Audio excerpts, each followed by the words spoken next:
Hey guys, I haven't uploaded a video in a while, so just figured I would throw a little video together on what I'm doing today. Just a little project on my four-wheeler. I'm doing a water temp gauge, just a GlowShift gauge. That is an hour-meter water temp hose adapter. Got my hose cut up here. That's pretty much it right now. I'm getting ready to put that on. Okay, so now I got the temperature adapter installed with the probe in it. And what I did is this signal wire was kind of short coming off a bit, so I kind of just extended it with some spare wire I had lying around, and I ran it up there. There you can kind of see where I ran it, and then I ran it through the factory wire loom, and it's sitting right here. And then this is the signal input wire for this harness right here, so I'm just gonna cut that to make it shorter and then solder that together and it'll work. Next major order of business is to find a switch 12 volts and a constant 12 volts. The red goes to the switched and the yellow is for constant. And down here on my bike is a little key. Most four-wheelers and off-road vehicles have a key that turns your power on. And this is the connector for that, and there's two wires going to it, a brown and a white. And I just got to figure out which one comes on with 12 volts when you turn that key on. And then that'll be my switch source, and then not sure what I'm going to do for a constant 12 volts yet. So I'll look into that. Okay, got that wire all soldered together and buttoned up. That's my signal extension wire. It goes up to the little connector and that goes into the back of the gauge right there.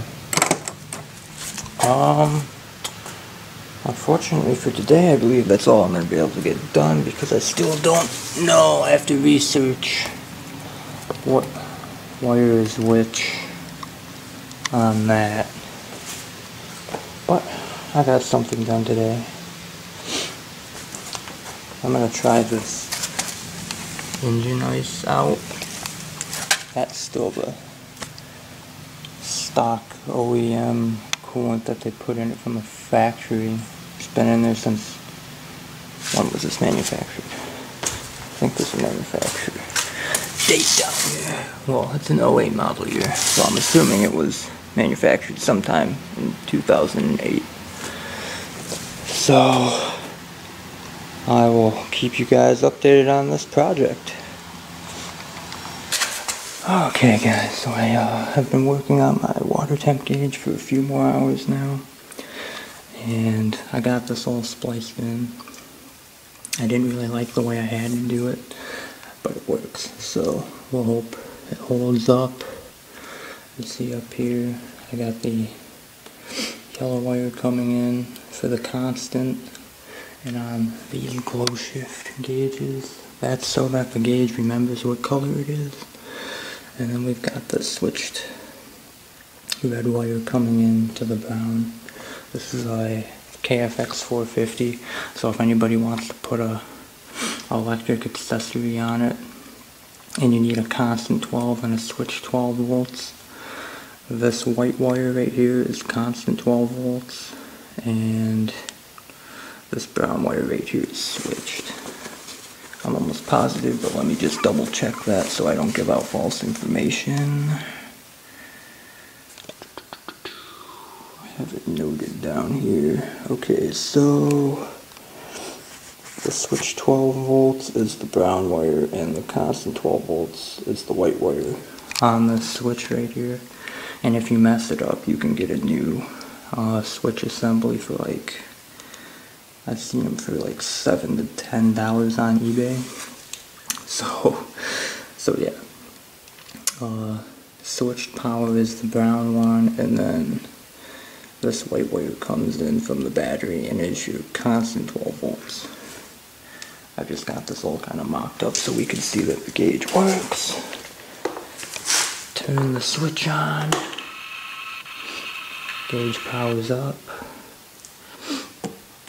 It looks a little bit better in person. It kind of gets washed out on this camera.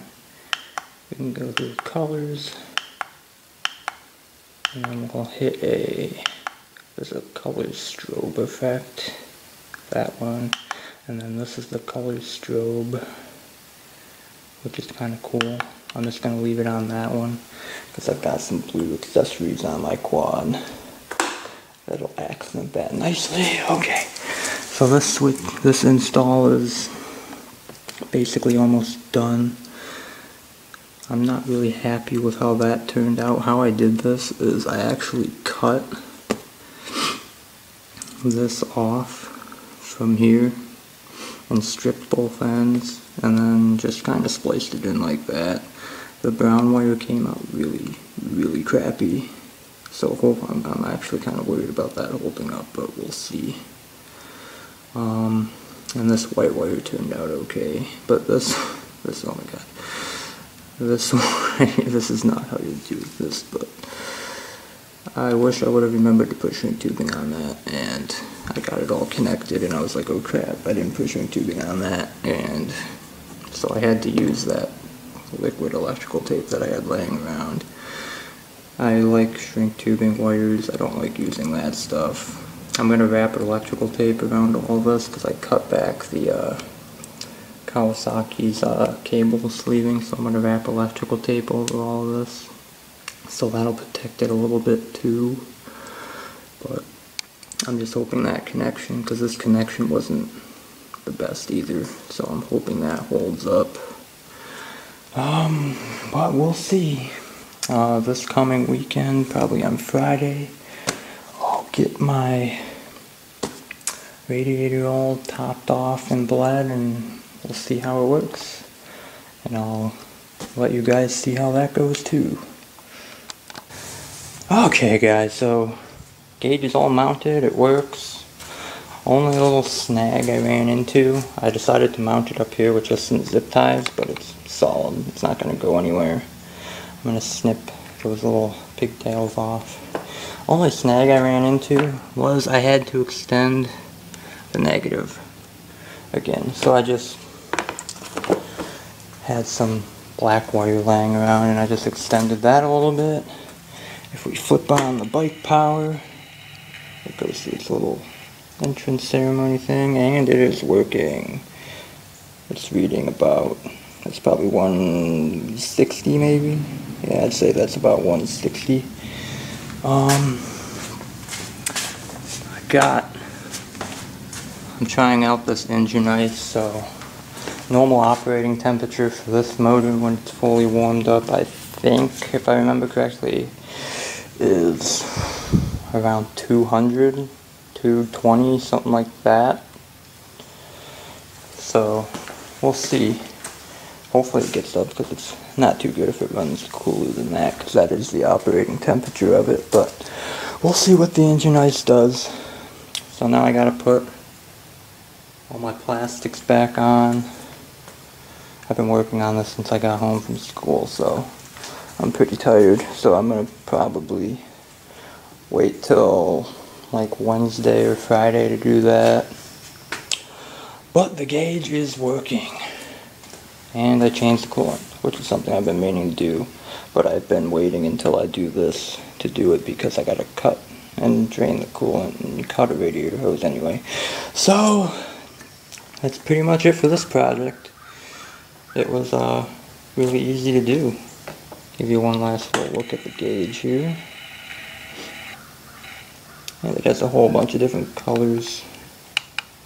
Green, red, I would call that sky blue, yellow or gold, pink, white, And then that should be the color changing thing. It goes through all the colors by itself, and then you got that really cool fade in and fade out. And once again, the colors look better in person. So that's it for this video. Get my plastics back on and this thing will be ready to go. See you guys later.